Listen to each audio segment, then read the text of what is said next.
everyone, welcome back. I've got another cabin video for you. If you're not already a subscriber and seen the previous ones, I'll put links to those videos here and a link to subscribe here. So what we have here today is the latest addition to our hunting cabin.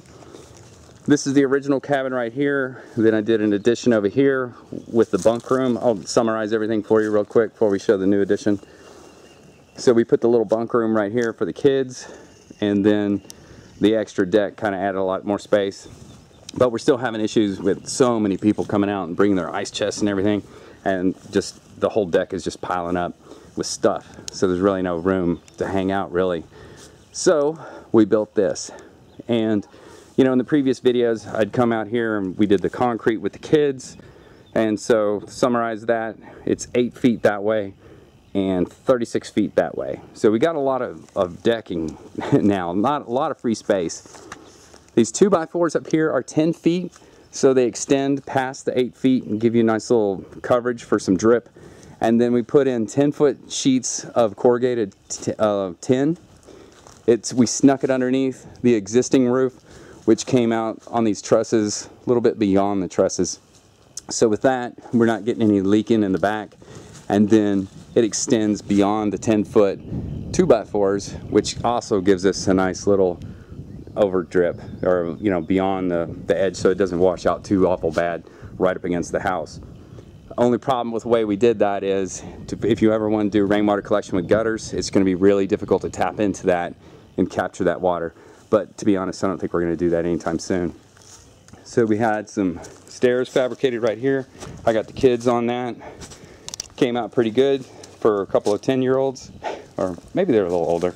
I'd lose track, they grow so fast. But up underneath, we used cedar posts that are native to this area here in Central Texas, and we've got 5 of them. They're spaced out every 8 feet where the concrete pads are, and then from this one to the front is 12 feet. So we have a span of like 12 feet right here. And for this beam, for this span, I used 2x8 rough cut, or 2x6 rough cut cedar. It's a little bit thicker than typical cedar that you buy, or 2x, let me say that, it's a little bit thicker than regular 2x. And it also gives a nice, a little bit more of a rustic look. Originally I had used 2x8s or 2x10s over here, and this was some reclaimed lumber. You can kind of see the nails. It was on a horse barn. So I reclaimed that, and I did the other side the same way. And then the beam way over there on our other addition, it's the similar stuff that we used over here. I bought it in 12-foot lengths, and then, so we have 36 feet of one continuous beam sitting right on top of these cedar posts. And we constructed this beam on the ground. Hey, stop honking the horn over there. Yeah, I got my crew working today. Or not really working, they're catching bugs. So anyways, we constructed this beam out of these 12-foot lengths on the ground, staggered them kind of like bricks, alternated them, and then we all picked it up all at once and set it on top. And I came here with the chainsaw and I cut these off at the same length, and it came out pretty much perfect. I mean,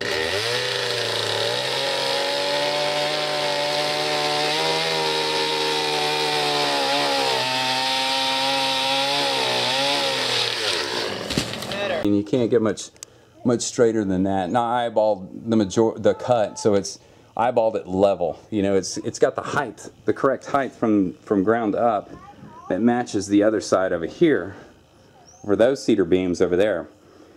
But as far as my cut with the chainsaw, came out perfect, and you know, the beam sat up there just right. I mean, they're pretty much centered on everything, and then we toe-nailed them in.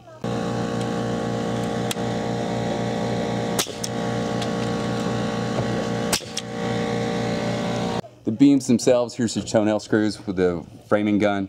We screwed the beams together with screws while it was on the ground, and then put it up here and toe-nailed it in.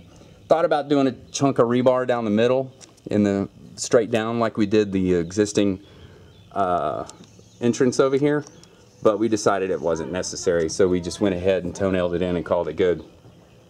And then for the roof, we have these 2 windows right here, and one of the guys goes, hey, why don't we use that frosted corrugated plastic And so over the windows, and what this is going to help is allow a little bit more light in the cabin. And so we got a couple of sheets of that where we stuffed it up underneath the existing roof, came down here, and then we took a little short chunk of the metal and stuffed it up under here, so we have some overlap for the drip. And then a lot of you guys out there are going, hey, leave the trees, leave the trees. We had to chop down one of the trees because it forked below the roof, and there's no way we can get it to go through the roof. And so we left one tree here. Probably need a little bit more space around here, but we'll see how that goes. I can always open that up later on. But it goes up and it forks right around where the roof line is, right there, if you can see that. And so we left a fairly large hole in here. The only issue, we had some crazy wind and it didn't touch right here. And that's only about 1.5 inches, 2 inches right there. So it didn't even touch that. So the tree didn't move enough to damage the roof. I'm going to put a diverter right here. It's basically a piece of sheet metal, and we bent some flashing, riveted it, and then put some caulk on it to seal it. And what that's going to do is, as the water comes down, it's hitting this ridge right here from the roof. It's coming down this way and just dumping right here.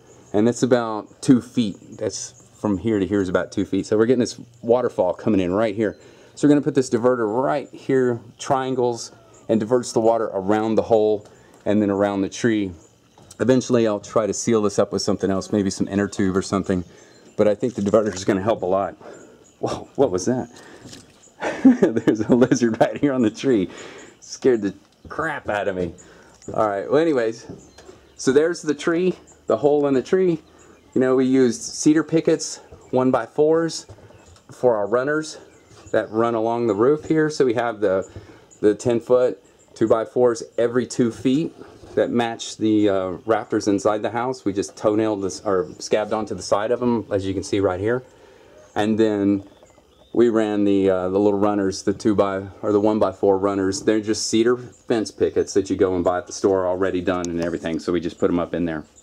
But on the back side of the deck, we used some of the existing stairs we had, and we put them over here. So now you get a little exit, so you can go to the outhouse if you want, or just use nature the way nature intended it. But this is the new deck edition. Really enjoying it. A couple of guys slept out here last weekend, stayed out on the deck, said it was great. But I really love the way it came out. It was a lot of work, but it was a lot of fun too. Oh, this fresh wood right here, this is store-bought 2x6. Just like the other videos, all this wood is reclaimed for the decking that you see here. We ran out of wood, and I had to go and purchase this at $15 a board. This is almost $180 with tax. Just this little amount right here, and it's basically from the end to there is 8 feet, and then we have 11 boards right here. So if you can imagine, $180 just for that little area, multiply that, 36 feet long, and what do we got, 16 plus 16, another 32 feet that way, 36 feet that way. That's a lot. So to say the least, it was sticker shock for me. Crazy sticker shock. I was not planning on spending that much money on wood, but you know, in order to make it match, you know, I had to go and get that. It's going to age over time and look a lot better, look more natural, at least mixed together. Well, anyways, there's the cabin update, guys. Thanks for watching, and don't forget to subscribe for hunting and some cabin construction videos. Thanks. What are you kids doing? We're watching you. I see that. All right.